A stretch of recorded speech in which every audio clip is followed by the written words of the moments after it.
I do have $3 million to bet with you, so this is your offer. $3 million.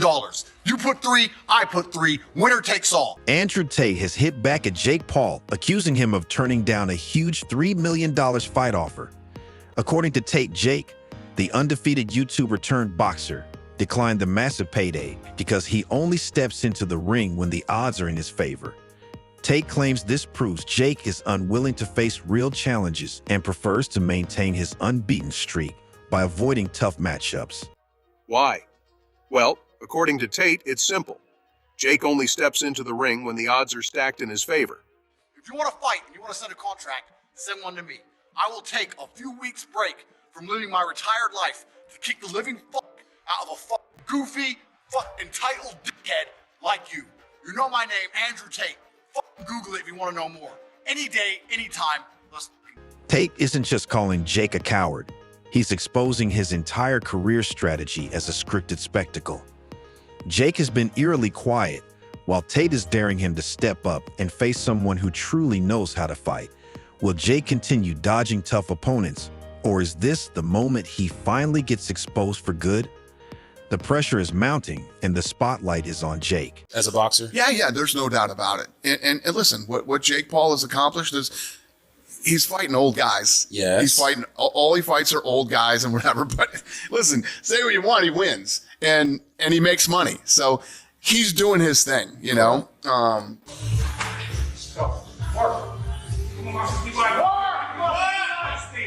fight!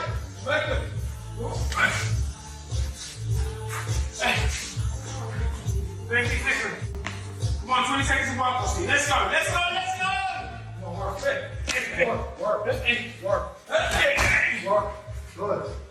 Work. 10 seconds. Work. According to Andrew Tate, Jake Paul is more of a showman than a real fighter. Tate has made it his mission to expose Jake as a cherry picker, someone who avoids real competition by carefully selecting opponents he's confident he can beat. For those unfamiliar with their ongoing feud, the rivalry between Tate and Jake has been brewing for months, with no signs of cooling down. The battleground? Social media, where insults and challenges fly like punches in the ring. Tate has accused Jake of constructing his undefeated record by handpicking easy fights. To take things further, Tate claimed that Jake's rumored match with Mike Tyson would be nothing more than a scripted spectacle, designed to maintain Jake's delusion of invincibility. I'm one of the lucky ones. I made a little bit of money. I don't have $50 million to bet with you, but I do have $3 million to bet with you. So this is your offer. $3 million.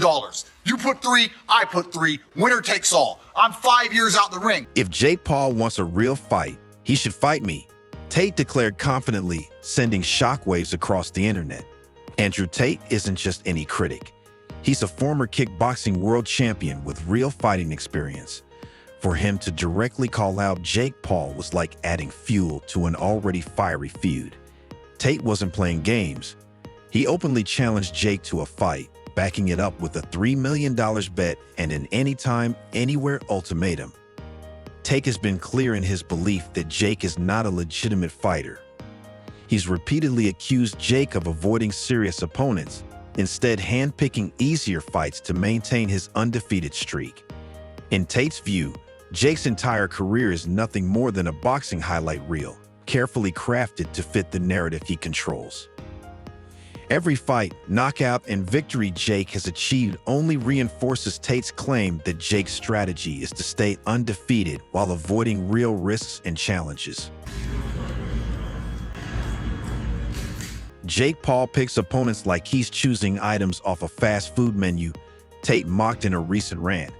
Retired athletes, non-boxers, and over-the-hill fighters. Jake will take them all as long as he knows he can win. Tate isn't the only one questioning Jake's choice of opponents. Critics across the boxing world have voiced similar concerns. But no one calls Jake out quite like Tate. Then there's the Mike Tyson rumor, which had fans buzzing and tabloids excited. Jake Paul fighting one of the greatest boxers of all time sounds thrilling, but not to Andrew Tate. He dismissed the entire idea as a publicity stunt, adding to the growing skepticism about Jake's fighting career. That's delusion. I'm sorry. Look, Andrew, fighter, legitimate, badass motherfucker, Yeah. strong mentality. I'm sorry, Tristan Tate is a weak link. I say let's He run got a bad shoulder. He's shaped like a gingerbread man. I don't want no beef, but that's delusion. PFO will set this up. Uh-oh. A MMA 10 double million, tag team match. 10 million for everybody. You might have a fight. You might have a fight on your hands. That would go crazy. Let's do it. Let's do it. No, seriously. I'm Let's about do the it. action. Like I'm less talk now. Like let's just fucking go. Yo, but you know for a fact, me and Jake will travel to Romania. There you go. We will make this happen. We'll do it. It was scripted. Tate scoffed, dismissing the idea of Jake fighting Mike Tyson as just another circus act designed to settle tickets and boost views. For Tate, the prospect of Jake stepping into the ring with Tyson isn't a serious boxing match. It's a marketing ploy. While Jake's fans might be hyped about the possibility, Tate isn't impressed. Instead, Tate doubled down on his challenge. Forget Tyson, fight me. Unlike Tyson, Tate claims he's still in his prime and more than ready to settle the feud in the ring. It's a fight fans are eager to see, but whether Jake will accept remains uncertain. Let's break it down. Jake Paul chose to fight Mike Tyson over Andrew Tate because Tyson is the safer option. Yes, Tyson is a boxing icon, but at 57 years old, he's far past his prime. Jake knew he could control the narrative of a Tyson fight. It would sell pay-per-views thanks to Tyson's name, not because it would be a real challenge. That fight was scripted, and most importantly, Jake knew it wouldn't risk his carefully curated, undefeated record. Stop fighting! Hey, fight! Hey, go fight! Hey, work! Hey, work! Hey, work! Hey, work! Hey, work! Hey, work! Hey, keep going. Come on, work. Go, work. Come on, Marcus, keep going. Work! Come on, fight! Make it. Hey. 20 seconds. Come on, 20 seconds to walk, Steve. Let's go, let's go, let's go! In contrast, Andrew Tate, a fighter in his mid-30s, is in top physical condition with years of combat sports experience. Tate is unpredictable, highly skilled, and uninterested in playing Jake's game. If Jake stepped into the ring with Tate, he wouldn't just risk losing. He'd risk being exposed as the hobbyist Tate accuses him of being. Tate isn't just talking trash. He's playing a calculated game. By publicly calling Jake out, he's placing him in a tight spot. If Jake ignores the challenge, he'll look scared. If he accepts, he risks losing to someone with real fighting experience. Either way, Tate wins. Jake's attempt to dodge the fight hasn't gone unnoticed.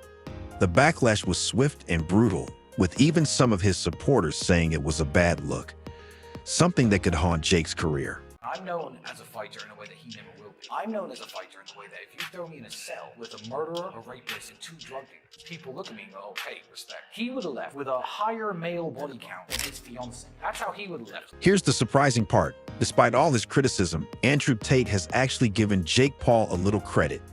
Shocking, right? Tate has admitted that Jake's rise in boxing has brought significant attention to the sport. He even acknowledged Jake's talent for selling fights and generating buzz. But before anyone thinks this is some kind of olive branch, let's be clear. Tate's compliments are laced with sarcasm. Sure, Jake Paul is great at selling tickets, Tate said, but selling tickets doesn't make you a real fighter. Ouch. That's Tate's way of saying that while Jake might be a savvy businessman, he still hasn't faced real competition in the ring. The big question on everyone's mind is whether Andrew Tate and Jake Paul will actually fight. Fans are eager to see it happen, and both men have hinted that it's a possibility. Tate has said he's more than willing to settle their differences in the ring, but only if the fight is real. No scripts, no gimmicks, just an honest match between 2 fighters.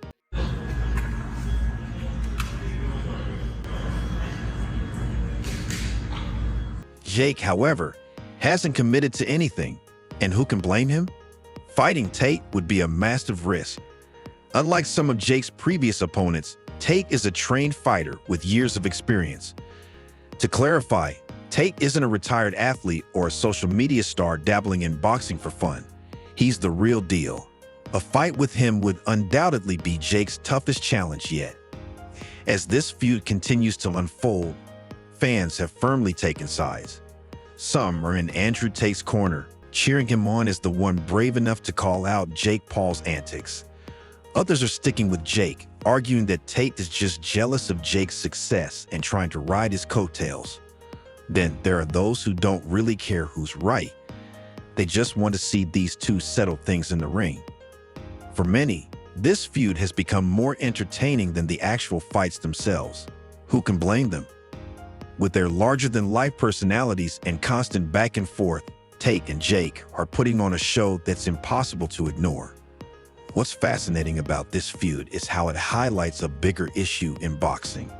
On one side, you have Andrew Tate, representing the old-school mentality of fighters proving themselves through skill, grit, and determination. On the other side, there's Jake Paul, who symbolizes the new era of boxing, one driven by social media, celebrity status, and entertainment value. It's a clash of ideologies that goes beyond just a fight. Two brothers, one cage. Jake Logan, you Tristan. Who comes out alive? You know what? I'm trying so hard to not start internet beefs. I'm really trying not to. You can say Jake and Logan, man. Bro, Don't worry about it. No, I can't lie. Bro, I'm going through life. I'm trying to live peace. Tate has made it clear that he sees himself as the antidote to everything Jake Paul represents. For Tate, boxing is about honor and authenticity, not just selling tickets and going viral. Whether fans agree with him or not, it's a perspective that's hard to ignore. Of course, none of this would be possible without the media's obsession with Andrew Tate and Jake Paul. Every insult, tweet, and rumor becomes headline news, fueling the hype around their feud. It's a never-ending cycle of drama, and the media is loving every second of it. It's clear to me you are desperate for a reality check. This is the hardest sport in the world, and people dedicate their lives to this, and most of them never get a payday. It never pays off to the majority of fighters, who would. At the heart of it all lies the simple truth. Both Andrew Tate and Jake Paul are masters at staying in the spotlight. Whether it's trading insults on social media or teasing a potential fight, they know exactly how to keep the audience hooked. So where does this all end? Will Tate and Jake finally face off in the ring, or will their feud continue to unfold online? One thing's for sure, as long as they keep taking shots at each other, the world will keep watching.